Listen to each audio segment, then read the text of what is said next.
Delighted to be joined by Noel and Conor to review and preview what's taken place so far in the Dominic Smith Expert Electrical Senior Football Championship. And we're going to start off in Group A, which looks to be the tighter of the two groups so far. And Noel, we have Gusserane ahead at the top of the group and St Martin's at the foot of the group, and very, very tight really between 5 teams there.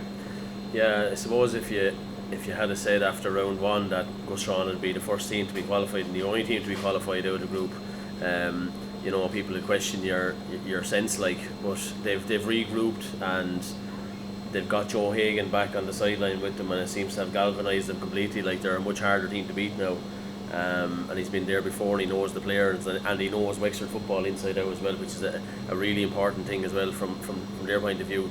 And I suppose St Martin's, at the start you would have said they would be in the quarter final, but obviously they've had so many injuries and lads away and stuff like that, it hasn't worked out for them at all. And at the weekend there, they had victory and they left behind them with a draw against Crossabeg. And Crossabeg have been a breath of fresh air in the championship, really, coming up from intermediate football, and took to the game really well. I seen them the first day against the Starlights, and I thought they were fantastic that day. Obviously they've lost Paddy Foley since that, he's gone away now and he won't be back for them, but looking at the table there, and looking at the fixtures that's to come for this weekend, there's a lot of things can happen, and a team can miss out on 5 or 6 points, so yeah. It's a very tight group, and it's been a very exciting group so far, so it has. Yeah, Conor, as Noel just mentioned there, it's very possible Crossabeg at the moment have 5 points, but if results go the wrong way the next day for them, if St Anne's beat them and if Kilanerin beat St Martin's and if the Starlights beat Gusserane, they'll actually finish 5th on 5 points, and I think it could be the first time in these two groups of 6 system that's ever happened. Yeah, it's just looking at the table there, it's so tight. There's even, you look at Gusserane on 6 points, but their score difference is 8, whereas you look at Crossabeg on 5 and their score difference is 19. So the group is so tight. Like you said, there's the 5 teams really battling out for all positions that are still up for grabs in the group. Obviously you wouldn't have seen the year the Martins have had, even allowing for them being missing the few players and all, they'll still be very disappointed with their year so far. But other than that, looking at the group, you have the Starlights are on 4 points. They're in 5th place at the moment, and I think they can probably finish second, as high as second, if results go their way. So it just shows you that the group is all to play for going into the last day. So I suppose that's what you want in a championship with group games, that it's everything to play for with one round of games to go. Looking at some of the games the weekend, they're so hard to call, from the results of the previous games, there's no form really you can go on. It's just, like you said, it's a wide open group, and that's it's very difficult, as you're saying there, Conor. It's very difficult to say that X is going to beat Y, because there's no real pattern in this group at all. No, we see, we know Gusserane were missing plenty of guys, but Kilanerin hammered Gusserane, and then Gusserane beat Crossabeg, and then Crossabeg hammered Kilanerin. So just in those 3 games alone would kind of sum up this group really. Yeah, I seen Kilanerin the second day against St Anne's, and that was a good game, and I came away there thinking from that day that Kilanerin were probably one of the serious contenders for the championship, and then obviously the next week then that could completely thrown out the window when they conceded 5 goals against a Crossabeg side. But I think Crossabeg are the kind of team that are playing with no fear or something almost, that they're just going to attack everyone that they're going to play in the competition. As I said, at the weekend they were dead and buried against St Martin's and just said, sure, here we'll go at it, and all of a sudden they draw the game. Gusserane, looking at the weekend's games, so you've Gusserane against the Starlights, so Gusserane are already through, but they'll still want to win that game, and obviously Joe Hagan knows the Starlights inside out as well, so there's a bit of that game is there. You have St Anne's and Crossabeg, 2 teams I've been impressed with throughout the championship. As I said, Kilanerin, I was impressed with them when they played St Anne's, but they've come a cropper since, and then you have St Martin's are playing at the weekend, and obviously Kilanerin have to win to be guaranteed to go through.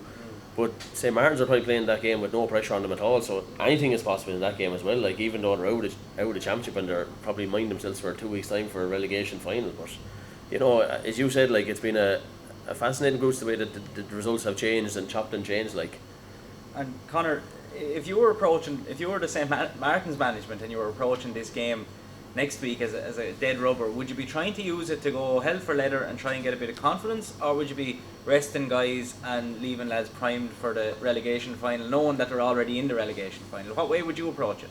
Yeah, well, sure.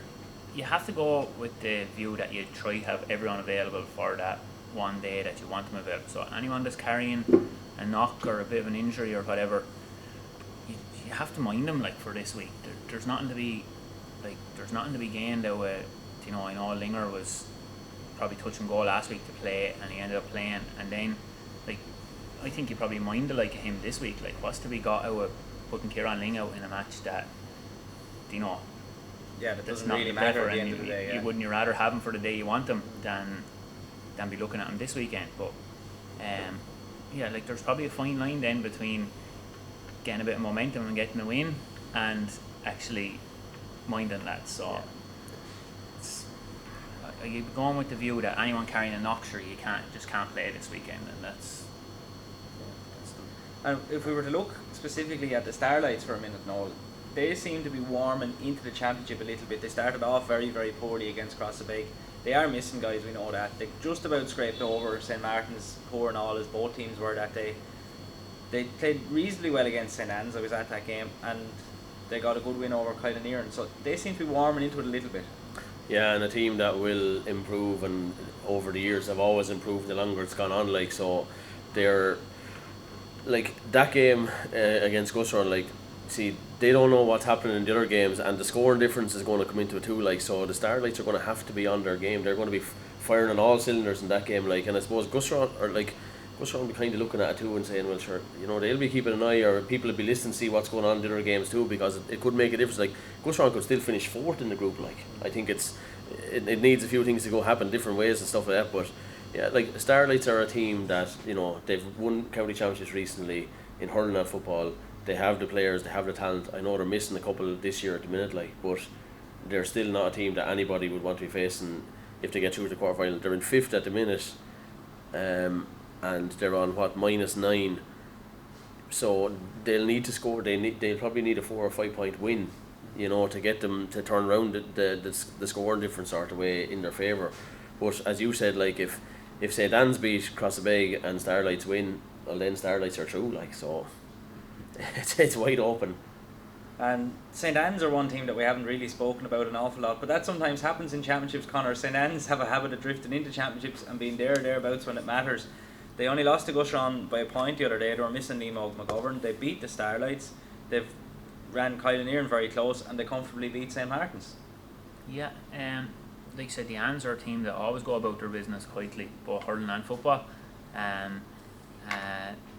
They are probably a team that I would have thought have the capability of probably challenging the Shells and putting it up to the Shells on any day. They have those, like, great. They can play both ways. Like, they have a target man inside, and they can play a running game. So they will trouble any team no matter what way the team sets up again. It's hard, like, drop off against them because they've such strong runners. And then if you go with, you know, you push out and you go 15 on 15 or whatever, they have the target inside then as well. So the Anns are definitely a team that I think are well capable of going far in the championship and possibly even winning it. What would you think, Noel? Would you agree with that? Or? Yeah, St. Anne's, like, I mean, they were, the year they won the intermediate championship was 2 years ago now, sure, against Ferns. Like, I mean, they took a remarkable end to that game, like, and, you know, they're a team that every year will come through. You know, they don't have, like, as you'd say, like, huge star names, like, really, like, on the day, but, like, there's so many good club players. Like, they're a club that are so united in the way they play the game. They will give everything every day they play, and, you know, then there's, you know, when Liam Hogue and them lads, like, hit the ground running, like, you know, Fogarty's, like, you know, they're a really good team. Like, I think Sean Kelly has been a major addition to them over the last couple of seasons as well. He's playing full forward. He's a brilliant left foot, and like he's the type of player you can give the ball to, and you know that he has a very, very good chance of scoring as well. yeah, like every day that they've scored. Every day, like a sort of a match-winning score, really. Like they've scored 1-12, they scored 2-14 the first day, 1-12, 1-11, and 2-12 the last day. Like those are score lines that would win most football championship matches. Like, so they're a well capable team. You know, as Conor said, they're definitely a team that anybody coming from the far side don't want to end up meeting St. Anne's, like, because they're a good strong team. So that's a brief summary, I suppose, of some of the teams and some of what's happened so far.